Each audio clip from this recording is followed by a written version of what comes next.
Mesdames, Messieurs, merci d'être bienvenue à notre rendez-vous hebdomadaire, dominical, Canal 12-13, Actu Hebdo. Aujourd'hui, nous sommes avec Monsieur Jean-Hervé Lorenzi, il est le président du Cercle des économistes.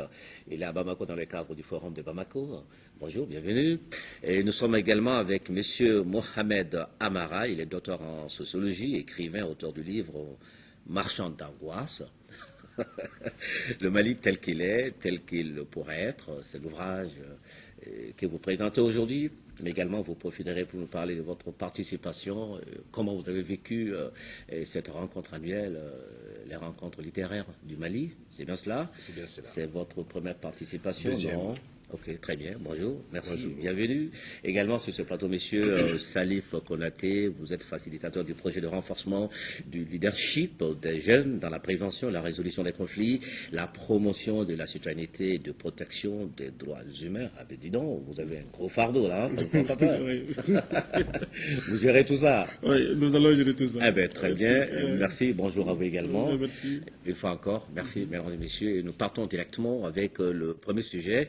Le Premier ministre qui a donc lancé cette semaine les travaux du 19e Forum de Bamako, un espace annuel d'échange entre intellectuels, universitaires et politiques. Et c'est pour débattre tous les ans des questions d'actualité et proposer des solutions aux défis de l'heure. Et Dieu sait qu'il y en a beaucoup. L'immigration était au cœur de cette 19e édition. Les participants du forum venus de par le monde devraient faire des propositions concrètes pour la gestion de la question de la migration. On fait les points avec Sierra Batil et puis nous revenons sur ce plateau avec les invités. Le monde des intellectuels fait escale au Mali pour un temps de réflexion. Il s'appelle Forum de Bamako, un rendez-vous favorable aux échanges sur les questions de l'heure. Pour cette 19e édition, le curseur de recherche est mis sur l'immigration. 5 questions cadrent la rencontre sur lesquelles la réflexion est lancée. Parmi elles, construire des ponts ou construire des murs, que faire ensemble? L'Afrique est la profondeur de l'Europe. Nos destins sont liés. Construisons des ponts entre nos deux continents pour faciliter la mobilité et fluidifier les échanges économiques dans une dynamique gagnant-gagnant. Sur un plan conforme aux idéaux des Nations Unies, tout individu est en droit de se considérer comme citoyen du monde. D'après les statistiques onusiennes, le nombre de migrants internationaux est estimé actuellement à environ 200 millions. Les mêmes sources prétendent que ce chiffre augmente annuellement de 2%. On assiste à la même progression quant aux migrations internes au pays, migration qu'on appelle encore déplacement des populations. Naturellement donc, l'homme a besoin de migrer sous d'autres cieux. Il le fait pour des raisons multiples, à la quête d'un mieux-être, pour fuir toutes sortes de persécutions d'ordre politique, religieux, culturel, économique. Les universitaires, par exemple, sont convaincus qu'il faut rompre avec les discussions qui voient en la migration une menace. Elle est plutôt, à leur avis, un instrument de développement humain. Pour eux, mondialisation et migration riment ensemble. La migration est un droit humain. Elle est reconnue, consacrée dans les conventions internationales.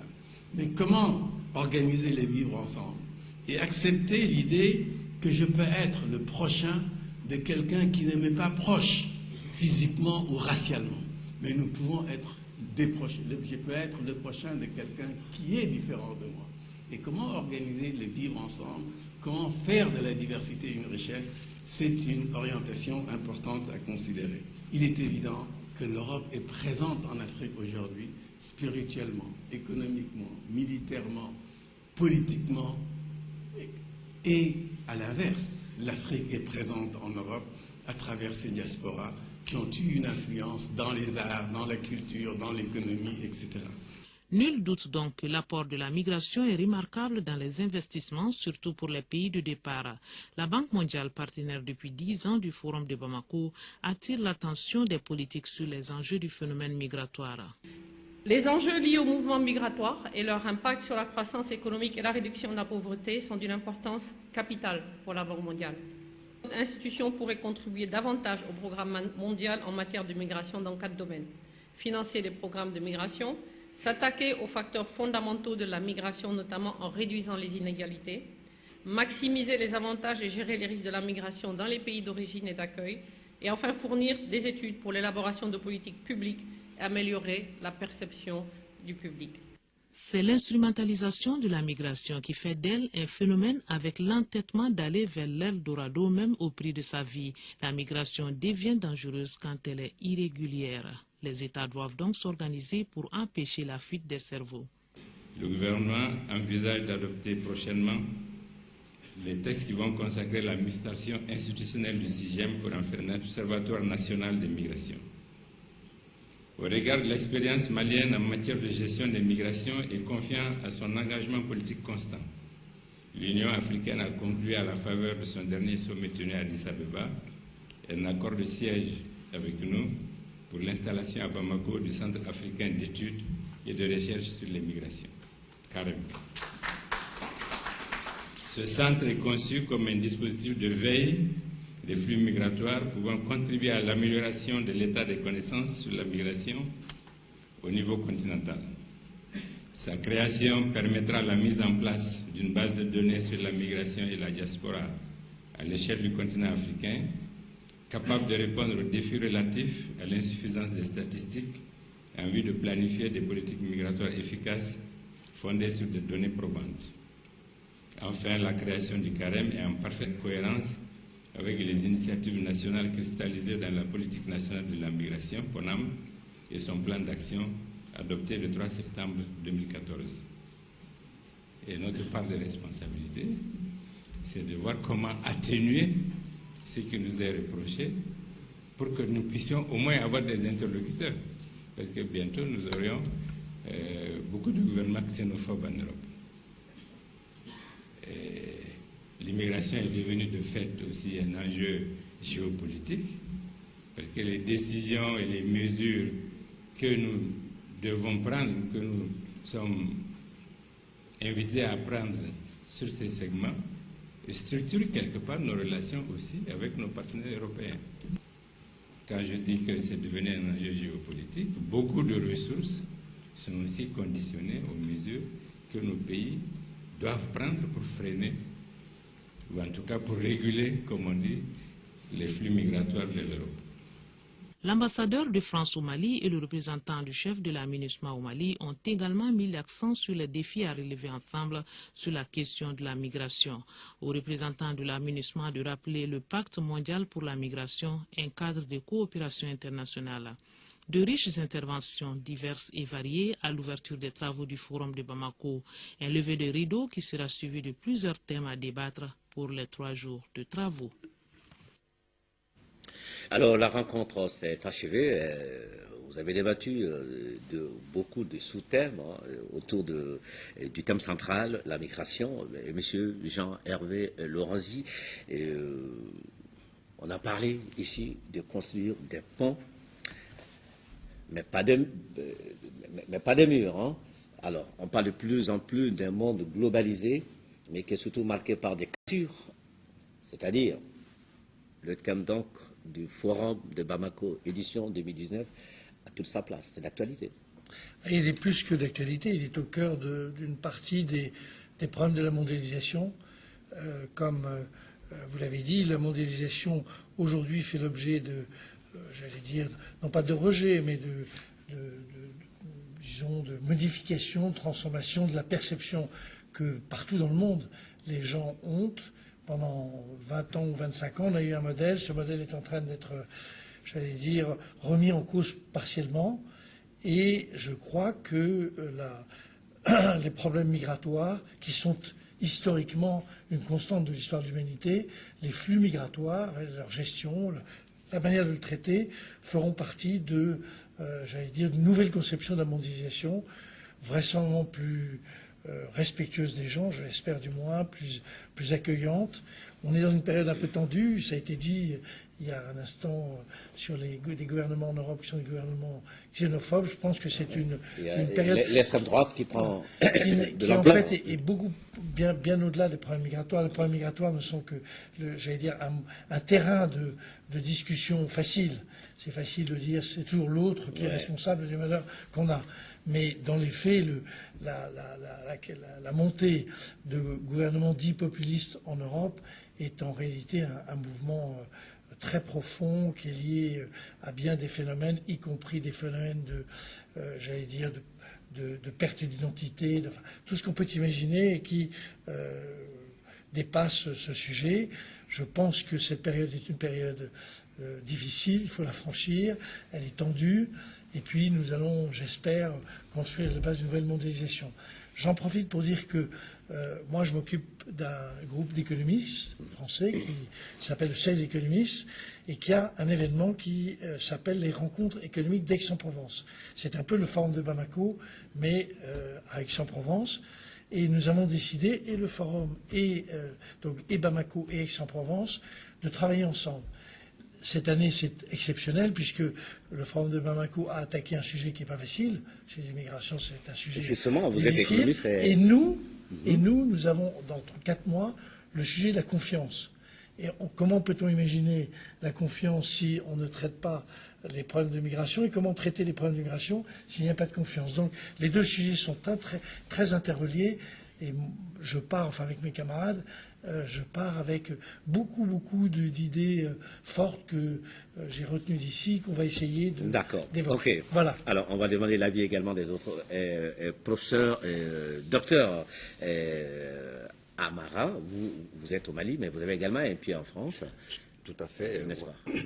Tout à fait, moi je suis... Et quelle est votre perception du sujet du forum de Bamako, la migration? La perception, elle se situe à 2 niveaux, ce que vient de dire M. Lorenzi. Il y a effectivement la question migratoire aujourd'hui pose la question du vivre ensemble, du plaisir de vivre ensemble. C'est parce que derrière tout ça, c'est quoi? On a effectivement la montée des extrêmes et donc ça pose des rapports humains tendus.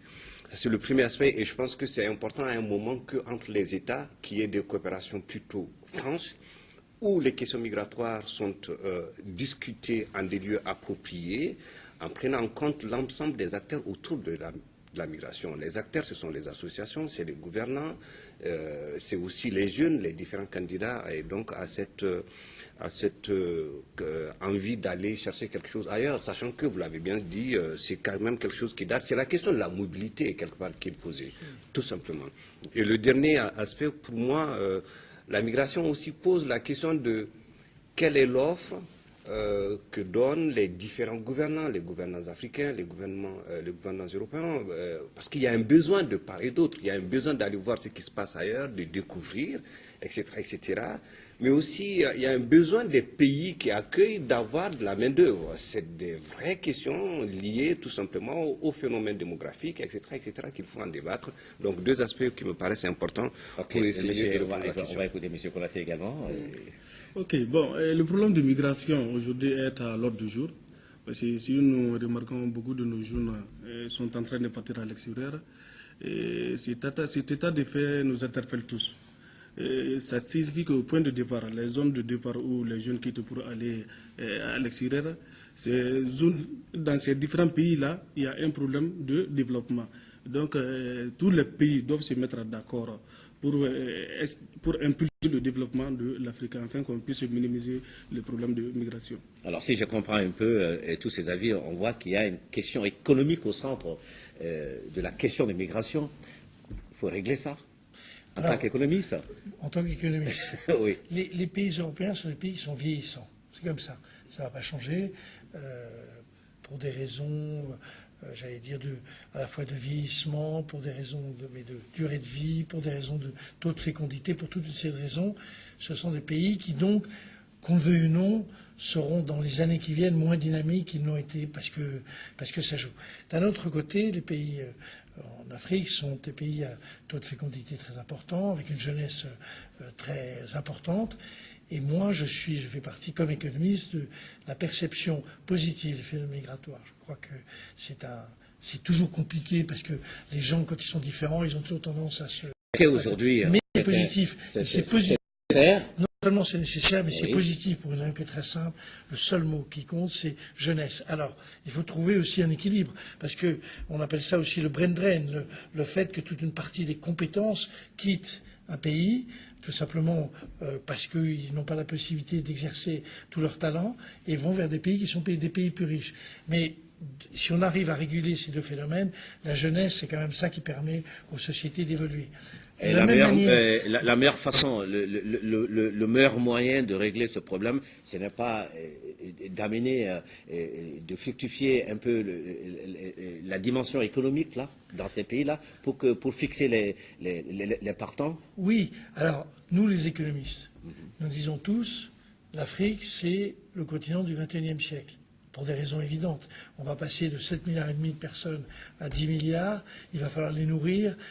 Tout le monde sait qu'il y a des terres arables en Afrique, qu'il y a de très anciennes, très millénaires compétences dans ces domaines et qu'il faut trouver les moyens.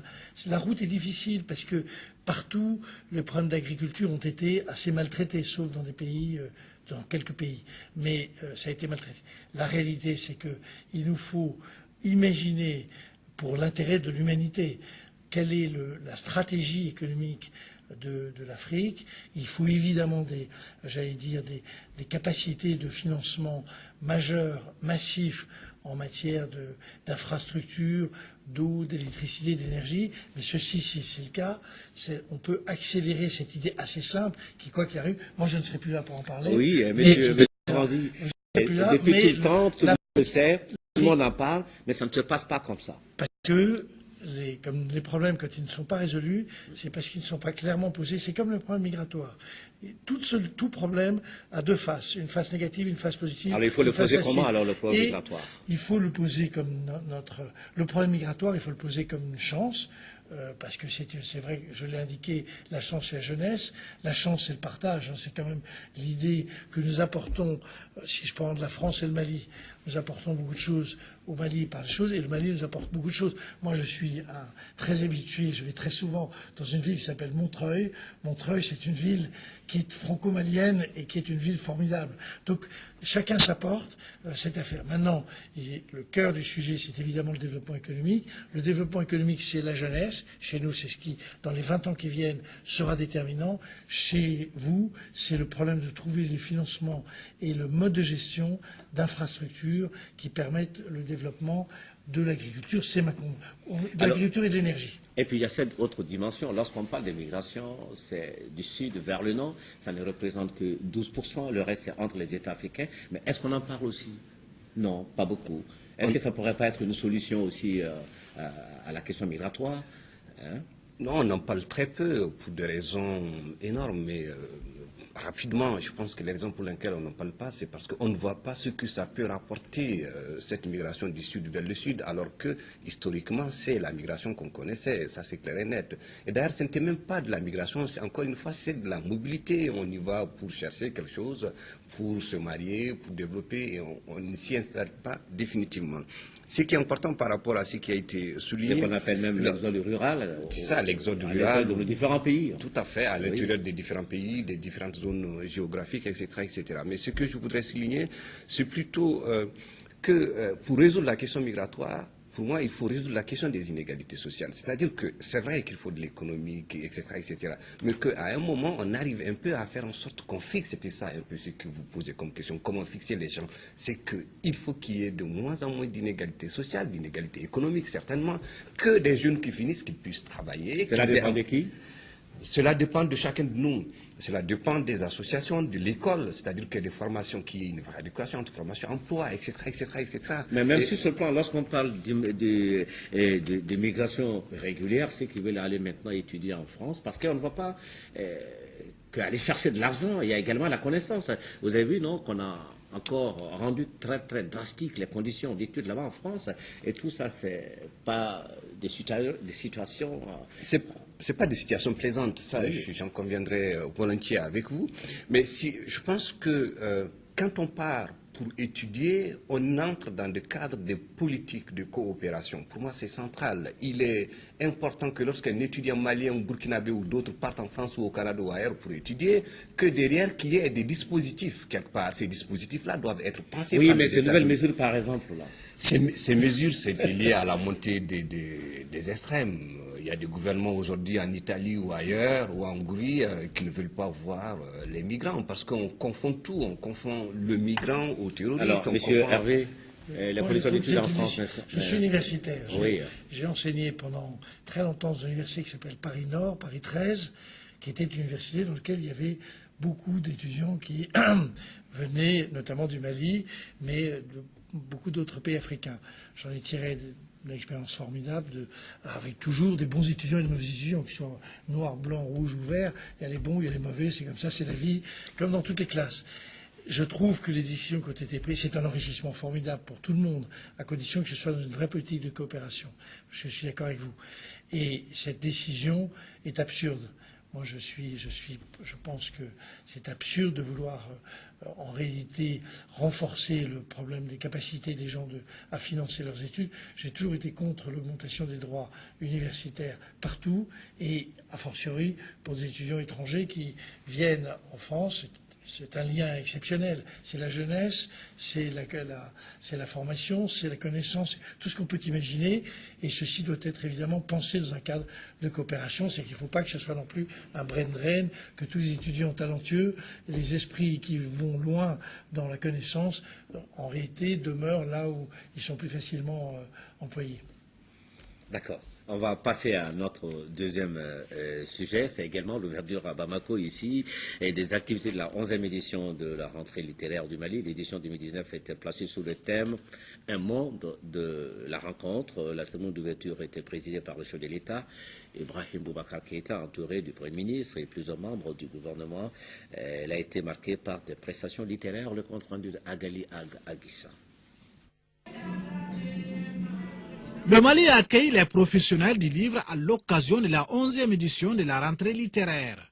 L'événement qui célèbre la diffusion des créations littéraires est placé cette année sous le thème « Un monde de la rencontre ». Un pays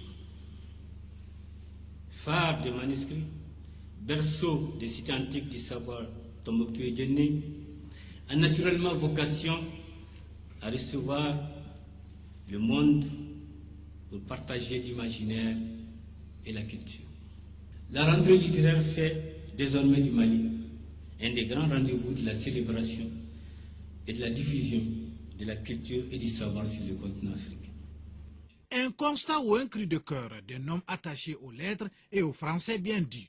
Le président en terrain connu a fait tout simplement parler son cœur d'éducateur et d'enseignant.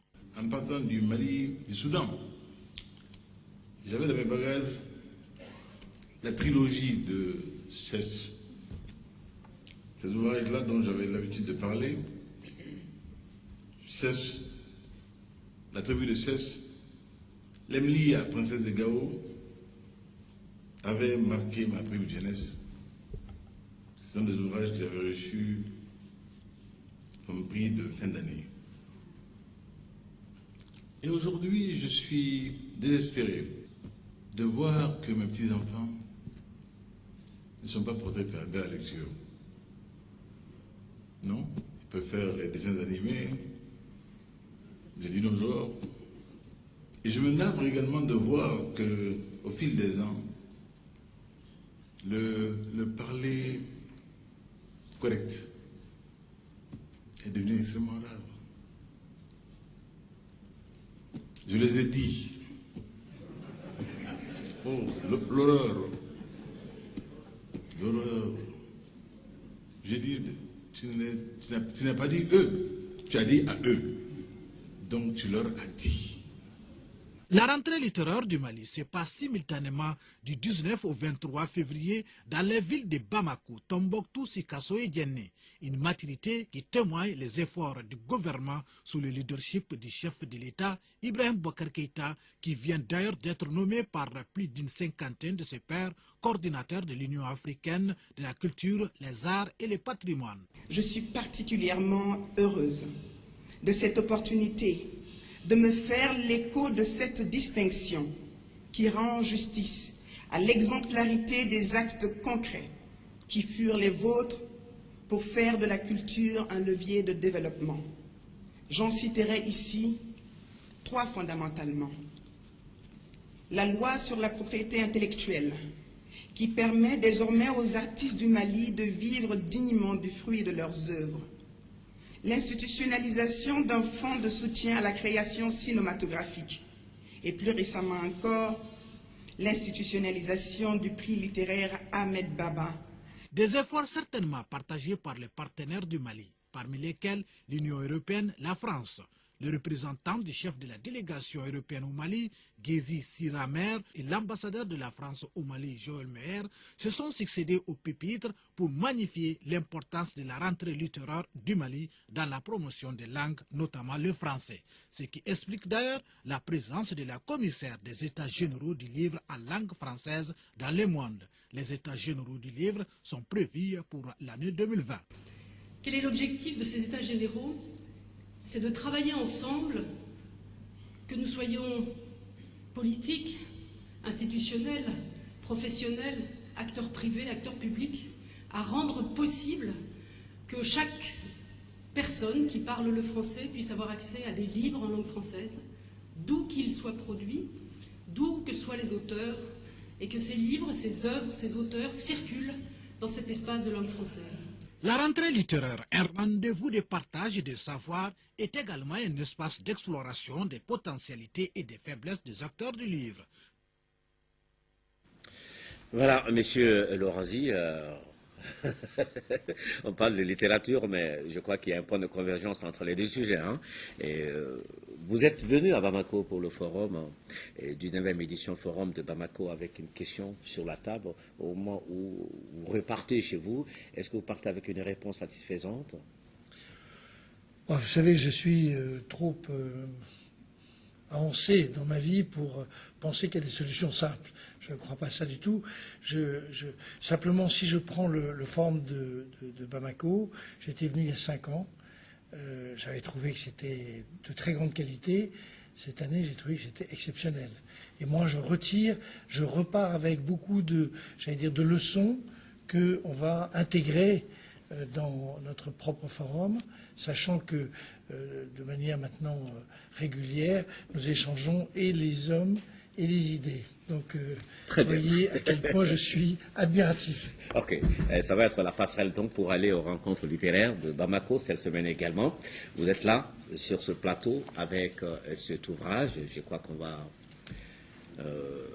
bon, d'accord, on le montrera tout à l'heure. Je voudrais que le réalisateur me fasse un gros plan sur ce livre. Voilà. Marchand d'angoisse. Le Mali tel qu'il est, tel qu'il pourrait être. Alors, on pourrait le dire également à la situation sur la migration telle qu'elle est, telle qu'elle pourrait être, et telle qu'elle devrait être, n'est-ce pas? Très bien. Alors, en attendant de décortiquer un peu rapidement votre ouvrage, dites-nous, c'est la première fois que vous arrivez à cette rencontre littéraire de Bamako, non? Non, c'est la deuxième fois que je participe. La première fois, j'ai participé avec un autre ouvrage qui s'intitule Le Mali rêvé, chez l'Harmattan. Cette fois-ci, c'est le deuxième chez Grand-Vaux, où je trouve que c'est des belles initiatives qu'il faut perpétuer, qui valorisent en tout cas des domaines parfois oubliés de nos problèmes, qui sont le savoir, la connaissance, etc., etc. Parce que le Mali, comme l'Afrique de l'Ouest francophone, on est souvent noyé dans les questions de sécurité, ce qui n'est pas une mauvaise chose en soi. Mais le problème que ça pose, d'autres questions importantes, comme la connaissance, comme la littérature, de manière générale. Oui, mais est-ce que notre développement pourrait passer également par le développement de la littérature? Bien sûr que oui, ça passe par se connaître, savoir qui nous sommes, d'où nous parlons, où on en est, où on va. C'est ça la question centrale. Et ça, quelqu'un disait, ça, ce qu'il a appris, c'est livresque. On ne peut tirer ça que des livres, on ne peut tirer ça de ce qu'on nous transmet. Ce n'est pas seulement des livres, c'est l'éducation, ce que nous transmet nos familles, nos pères, pays ailleurs, etc., etc., pour qu'on soit demain des gens capables d'être, d'exister, de penser et de faire des propositions, des projections par rapport à nos problèmes. Et c'est ça l'importance de la littérature. Pour écrire, il faut se dire également qu'il faut d'abord au préalable avoir le minimum vital. Si on ne l'a pas, la muse n'est pas au rendez-vous. Absolument. Voilà. Là aussi, c'est une question de développement. Tout à fait, c'est une question de développement. Je pense que quelqu'un a parlé d'équilibre tout à l'heure. Je pense qu'il y a un juste milieu à trouver entre le fait qu'il faut vivre dignement et le fait qu'il faut pouvoir aussi prendre des initiatives anticipées sur les problèmes. C'est ça l'important. Et ça ne peut se faire que lorsque quand on se lève le matin, on va pouvoir prendre le petit déjeuner tranquillement, le déjeuner, etc., etc. Et qu'on peut effectivement réfléchir. Il est très difficile de réfléchir, de faire des propositions, si on est dans des situations de détresse humaine. Je pense qu'il y a un équilibre, un juste milieu à trouver entre les deux. D'accord. Lorsque vous arrivez à ce rendez-vous de la littérature de Bamako, édition 2019, on a l'impression que c'est un écrivain révolté, déçu, marchand d'angoisse, le Mali tel qu'il est et tel qu'il pourrait être. Le Mali est dans quelle situation aujourd'hui, selon vous? Le Mali est dans une situation un peu difficile. Il ne faut pas se voiler la face sur la situation du Mali. Et ce n'est pas que le Mali. Il est comment réellement? Situation un peu difficile. Il y a beaucoup d'angoisse. Le Mali tel qu'il est, il est comment? C'est les angoisses de la pensée unique. D'accord. C'est les angoisses de la pauvreté. C'est les angoisses des situations de chômage. C'est des angoisses des gens qui ne peuvent pas partir à l'école dans certaines zones du Mali. D'accord, tel qu'il pourrait être. Tel qu'il pourrait être, ça suppose que derrière, il y a le forum économique, des gens, c'est ça qui est intéressant, c'est cette possibilité que des disciplines, des chercheurs ou des gens d'associations d'ONG puissent dialoguer ensemble. Et c'est comme ça le Mali pourrait exister. C'est qu'on arrive à se donner la main, mettre la main à la pâte. Ce n'est pas un seul individu, ce n'est pas une seule personne qui peut construire le Mali. Je pense que c'est dans des actions collectives qu'on pourra s'en sortir de façon digne. Et ça, ce n'est pas quelque chose qui se décide, c'est quelque chose qui se construit. On a besoin de le construire. Et dans cet ensemble, est-ce que les littéraires jouent leur rôle? Absolument. C'est le rôle de la transmission de la connaissance, le rôle aussi de rêver. Un peuple qui ne rêve pas, il disparaît, tout simplement. Eh bien, très bien, dans ce domaine, il y a tellement de difficultés. Il n'y a même pas d'éditeur, c'est tellement compliqué. Il y a un éditeur malien, je ne vais pas faire sa promotion, qui est très bien.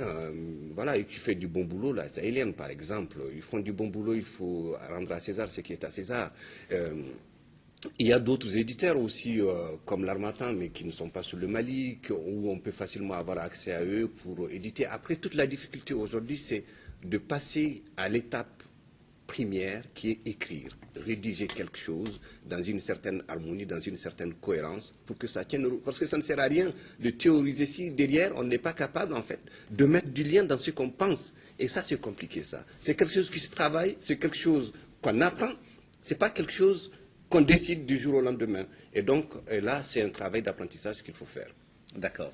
On va donner au revoir à M. Lorenzi. Le temps de lancer ce troisième élément, permettre aux Maliens de la diaspora d'avoir une maison. Et non, ça va être donc notre quatrième élément, parce que nous en avons aujourd'hui beaucoup. Hein. Le pôle des actions d'intégration d'abord, des districts des droits humains en Afrique, PASENDA, qui vient d'initier une conférence de presse, et c'était pour informer le plus grand nombre de Maliens sur le projet de renforcement du leadership des jeunes dans la prévention et la résolution des conflits, la promotion de la citoyenneté et la protection des droits humains que le PASENDA s'apprête à lancer. Il est financé à plus de 130 millions. C'est un reportage de Boubacar Bablé Tour. Après, on parlera de la question de logement de la diaspora. Voilà, c'est une autre question sur la table. On va regarder ce reportage. Cette conférence de presse initiée par le pôle des actions d'intégration des droits humains en Afrique, PASENDA, en prélude au lancement du projet de renforcement du leadership des jeunes dans la prévention et la résolution des conflits, la promotion de la citoyenneté et la protection des droits humains visait un objectif, celui d'informer le plus grand nombre de cibles du projet qui sont les jeunes. Au total, 30 000 qui seront directement concernés par le dit projet dans 30 communes du district de Bamako et les régions de Kaye, Koulikoro, Ségou et Sikasso. Nous attendons de la presse un rôle de participation dans la conception, l'analyse et la diffusion des messages dans le processus de pacification du Mali. Parce que comme vous le savez, à l'heure où nous sommes, la presse joue un grand rôle dans le cadre de l'apaisement du climat social et politique. Ce projet d'une durée d'1 an a été financé à plus de 132 millions de francs CFA par l'ambassade du Danemark à travers le fonds d'appui au moteur du changement FAMOC. Le FAMOC est un programme qui vise donc à faire en sorte que les jeunes du Mali puissent participer au processus de gouvernance de leur pays. Donc la problématique que nous attaquons, c'est comment amener donc les organisations de la société civile à faire en sorte que les jeunes soient des acteurs véritables du changement de la gouvernance au Mali. Dans les jours à venir, le PASENDA entend élargir le projet dans le centre et le nord du pays. Monsieur Salif Konaté, hein, vous parliez cette semaine du pôle des actions d'intégration logistique des droits humains en Afrique, PACENDA. Tout à fait. Et vous nous la présentez rapidement, votre structure. Ok, le PACENDA est une ONG nationale. Et il est créé en 2001. Le PACENDA intervient dans plusieurs domaines, notamment la prévention et gestion de conflits, et la sécurité alimentaire, et la sécurité alimentaire, et les changements climatiques, etc., etc. Ok. Alors, vous avez tenu cette semaine une rencontre, ça portait sur le renforcement du leadership des jeunes dans la prévention et la résolution des conflits, la promotion de la sécurité et la protection des droits humains. Oui. Si vous avez pris cette question comme sujet de cette rencontre, ça veut dire que ça cause un problème. Oui. Quelles sont les insuffisances que vous avez remarquées, que vous avez notées dans ce secteur? Bon, les insuffisances sont d'ailleurs nombreuses. Au point de vue de la participation des jeunes aux affaires de la communauté. Et si nous prenons exemple sur l'école, il y a un comité de gestion scolaire qu'on appelle le CGS. Mais en ce qui concerne le CGS, à l'heure actuelle, une plus grande partie des jeunes ignorent aujourd'hui le fonctionnement et la gestion du CGS. Au-delà du CGS, il y a aussi l'ASACO. Comment l'ASACO fonctionne, comment on le gère. Les jeunes ne sont pas impliqués. Au-delà de tout ça, nous avons aussi les PDSEC. Les PDSEC qui est d'ailleurs un outil de planification du développement. Mais à ce niveau, seuls les quelques jeunes qui s'impliquent dans les affaires politiques ont un petit regard du PDSEC. Au-delà, la plus grande partie des jeunes ignorent encore le PDSEC. Alors, comment vous comptez intéresser les jeunes à ces différentes questions? Donc, à ce niveau, nous avons des conférences débats à faire. Nous avons des formations. Et encore, au-delà des formations, nous sommes en train d'implanter des cellules de réveil de conscience des jeunes, permettant de mieux comprendre ces différents services de base. D'accord. Alors, comment ça va se passer concrètement sur le terrain? Sur le terrain, vous avez un programme, vous avez un budget pour l'opération? Oui. Oui. Et la mise en route? Bon, la mise en route est déjà partie parce que dans les différentes zones d'intervention, nous avons des facilitateurs et des coordinateurs de projets qui sont déjà basés dans les différentes zones d'intervention. Et ces différents éléments collaborent de telle sorte que la politique soit mieux implantée dans ces différentes zones d'intervention. Alors, quel est le profil des jeunes qui vous intéresse? Bon, nous collaborons directement avec les jeunes leaders. Au niveau du Conseil national des jeunes, nous avons pris attaché avec le Conseil national des jeunes et la Jeune Chambre internationale, et puis des associations de jeunes. Toutes les structures qui intéressent les jeunes, nous collaborons avec ces différentes structures. D'accord. Et notre quatrième sujet, c'est permettre aux Maliens de la diaspora d'avoir une maison et un toit. Tel est l'objet donc que vise le Forum de l'habitat des banques et assurances FOABA, est connu maintenant. Hein? Très bien. La 7e édition est prévue, elle se tiendra du 1er au 11 mars prochain et c'est au Congo-Brazzaville et Pointe-Noire. C'est l'information donnée lors d'une conférence de presse. Idrissa Goulou Sissoko nous en parle. La 7e édition du Forum de l'habitat des banques et assurances se tiendra du 1er au 10 mars au Congo-Brazzaville et Pointe-Noire. C'est cette information qui a été donnée par les organisateurs du forum lors de ce point de presse. Le FOABA, c'est permettre aux Maliens de la diaspora d'acquérir des maisons et lots à usage d'habitation au Mali. Cette initiative vise à favoriser l'accès de la diaspora à des logements décents qui demeurent une préoccupation majeure pour de nombreux Maliens vivant à l'étranger et qui connaissent beaucoup d'handicaps liés à le logement, notamment les abus de confiance de tout genre. Le FOABA en 6 éditions, c'est près de 15 milliards de francs CFA mobilisés. Les banques, assurances et agences immobilières partenaires se réjouissent du partenariat avec le FOABA et ont tous donné l'assurance de leur accompagnement. Aujourd'hui, ce forum s'est inscrit dans la logique de doter chaque Malien d'une maison. C'est un ambitieux programme qu'il faille accompagner et souhaiter vraiment qu'il aboutisse. Ils ont déjà fait preuve de réussite beaucoup de réalisations. Il faut dire que le Forum de l'habitat des banques et assurances est devenu la solution permettant à la diaspora malienne d'avoir un logement en toute sécurité.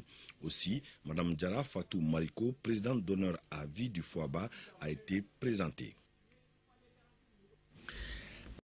Les années passent, le FOABA se confirme. On était aux États-Unis, on est venu sur le continent, on était en Côte d'Ivoire, on était au Gabon, maintenant direction et Congo-Brazzaville, à Pointe-Noire. À Pointe-Noire et à Brazza. Et à Brazza. C'est du 1er au 3 mars à Brazza et du 9 au 11 à Pointe-Noire. Alors, chaque édition, sa nouveauté. Sa nouveauté, oui. Alors, 11e et 7e édition.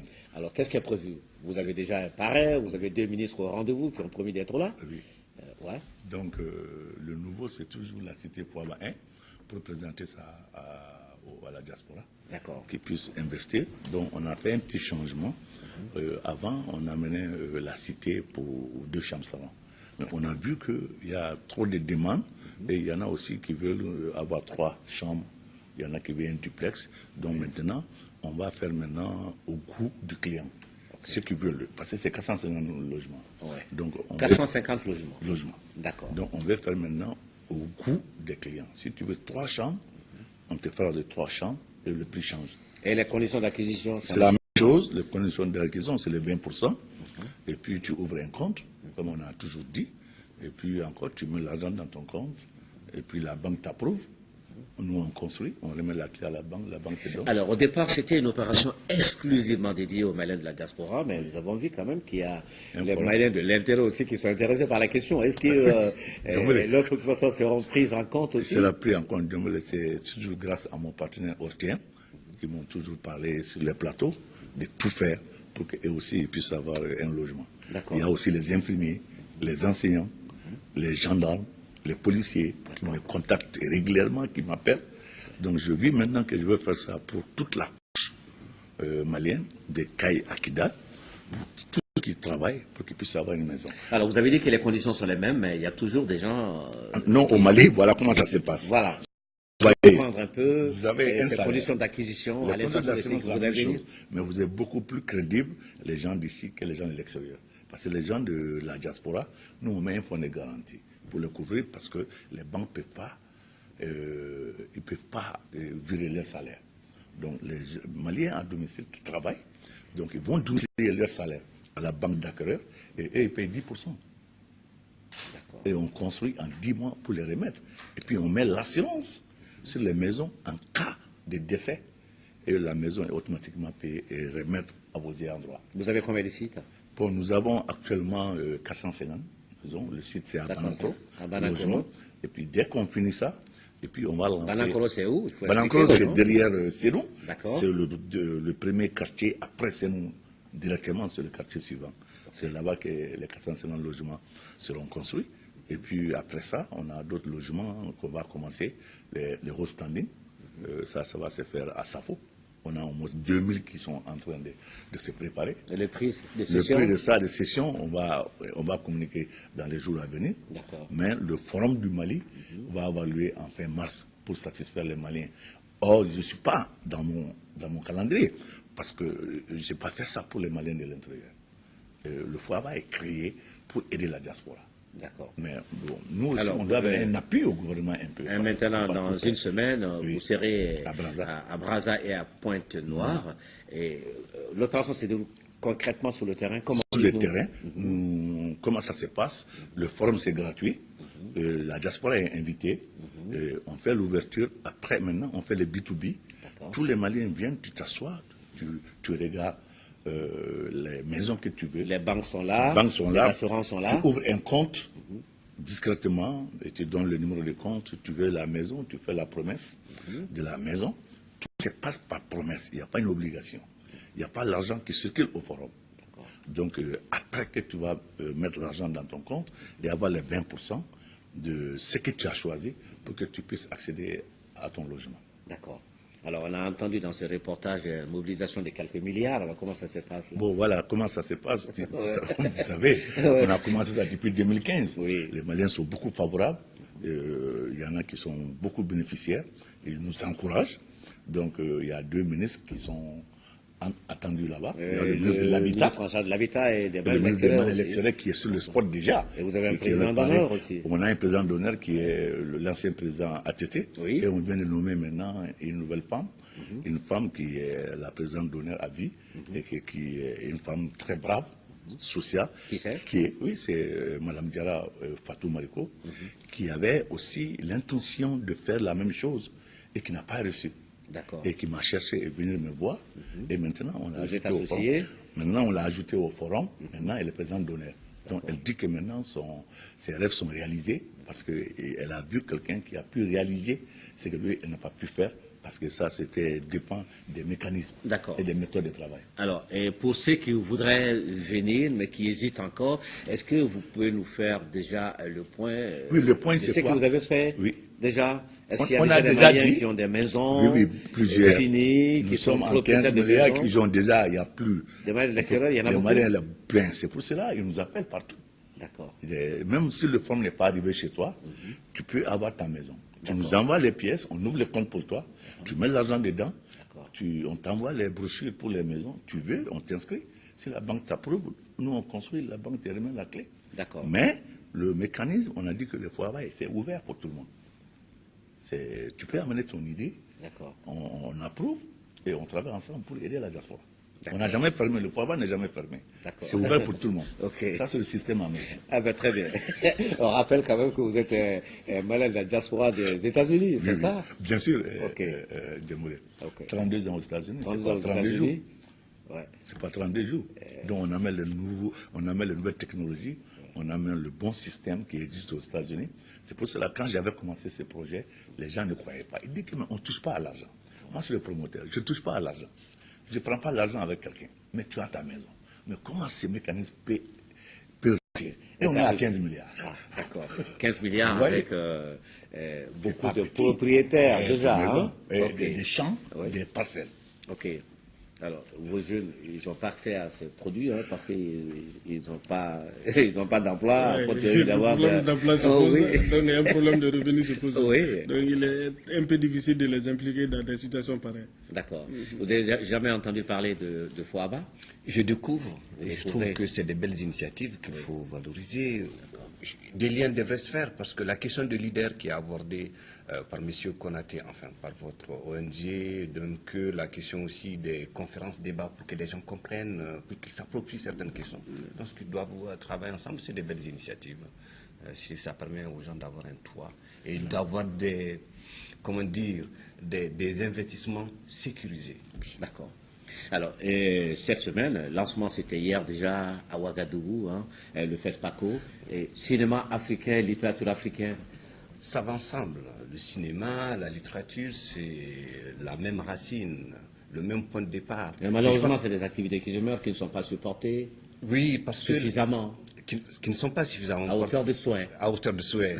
Mais déjà, elles existent, elles essayent en tout cas de faire ce qu'elles peuvent. Je pense que c'est bien. Le FESPACO prime quand même des gens importants. On a des gens, le film qui a été primé il y a 2 ans, tourné au Congo de Tommy le franco-sénégalais. Je trouvais que c'était un beau film. Mais on ne voit pas très souvent les œuvres littéraires sur les écrans adaptées au cinéma.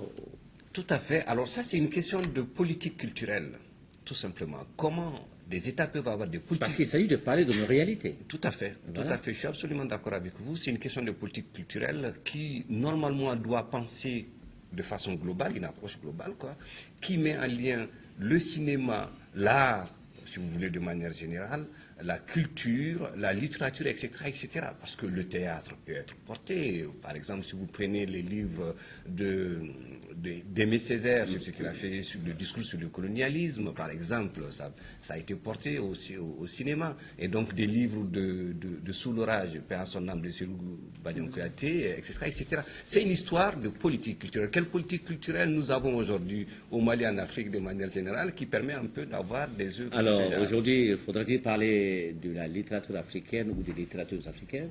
Des littératures africaines. Pour moi, il n'y a pas qu'une littérature. Elles sont, vous lisez sur Lenka, c'est pas pareil. Vous lisez sur Badian Kouyaté, c'est pas pareil. L'important, c'est quoi derrière? C'est de mettre en scène nos questions quotidiennes de façon très imagée pour que la jeune génération puisse s'en servir et en faire ce qu'il voudrait, etc., etc. C'est ça. Mais on ne peut pas parler à l'état actuel d'une seule littérature. La littérature, elle est riche, elle est foisonnante. Et la littérature malienne, quel est son avenir? Ça ne lit pas beaucoup. Ce n'est pas propre au Mali. Ce n'est pas propre au Mali, encore une fois. Il y en a qui ont dit, ça, je dis, comment on appelle, le monde évolue, évidemment. Le monde évolue, le monde se métamorphose, le monde se transforme. Oui. La littérature il y a malienne, Internet, il y a beaucoup... la littérature malienne aujourd'hui... D'autres supports. Il y a de nouveaux supports. On dit qu'on n'a pas un peuple de lecteurs. Bon, ça, c'est des gens qui veulent bien nous faire porter... Oui. Je pense que quand on regarde Tombouctou, comment c'était Tombouctou au XIe siècle qui rivalisait avec la Sorbonne, on ne peut pas dire que le Mali n'est pas un peuple de littérature. Les manuscrits, c'est ça. Mais c'est le passé. C'est le passé, mais nous sommes tous, quelque part, des dépositaires du passé. C'est notre héritage, quelque part. On ne peut pas s'en passer. Et vous avez quel baromètre pour dire le contraire? Je n'ai pas de baromètre. Ce que j'ai, moi, quand j'observe, je suis sociologue, moi j'observe, je regarde ce qui se passe. Vous pensez que ça lit beaucoup au Mali? Je pense que ça lit beaucoup, mais ça ne lit pas les bonnes œuvres. Il faut lire les bonnes... Il faut des prescriptions scolaires, universitaires, etc., etc., pour que des œuvres intéressantes qui peuvent aider les élèves, les étudiants, puissent être accessibles. C'est l'accès aux livres qui pose problème. Mais vous avez vu qu'il n'y a même pas de librairie à Bamako? Presque pas. Presque pas. Il y a quelques librairies comme la librairie Baye, où je ne fais pas encore sa promotion, mais je le dis. Après, c'est encore une fois, c'est la politique culturelle. C'est-à-dire qu'il faut qu'on ait à l'école l'envie de lire, que des enseignants invitent les étudiants, les élèves à lire, à aller chercher les livres. C'est vrai que ça coûte cher le livre, c'est vrai, mais rien n'interdit, en tout cas n'explique le fait qu'on ne lise pas pour moi. C'est un passage obligé aujourd'hui, les TIC, et comment les mettre au service de la lecture? Il faut que ça soit inscrit, dans notre pays. Il faut que ça soit inscrit dans les dispositifs scolaires. Il faut que l'État oblige. C'est régalien l'éducation. C'est le domaine qui revient à l'État. Il faut que l'État oblige aux enseignants, à tout le monde dans le système, à lire et à faire lire. Lire et faire lire. Parce que nous venons tous de là. On n'est pas intelligents. C'est ce que nous lisons, ce qu'on nous transmet. La lecture, c'est une transmission quelque part. C'est ce que nos parents nous transmettent quelque part. Et la lecture, c'est ça. C'est ce que les livres, ce que vous avez écrit, etc., que nous apprenons, qui nous permettent de nous forger, de nous structurer, d'être ce que nous sommes et ce que nous allons être. Ok, très bien. Je crois qu'on aura, Inch'Allah, l'occasion de parler très amplement de ce sujet de la littérature et du livre. La littérature malienne, disons-le. Même si c'est dans un ensemble, on ne peut pas se soustraire. Hein. On est dans un monde globalisé. Ça sera pour une prochaine fois, Inch'Allah. Merci à vous d'être venu, Mohamed Amara. Et merci à vous également, Monsieur Konaté. Merci à vous, Monsieur Traoré. Merci. Bon, Monsieur Lorenzi, merci à lui également, notre économiste. À vous également, mesdames et messieurs, merci de nous avoir suivis. Le prochain rendez-vous, dimanche prochain, canal 12-13. Excellent après-midi dominical, le journal de 13h tout à l'heure.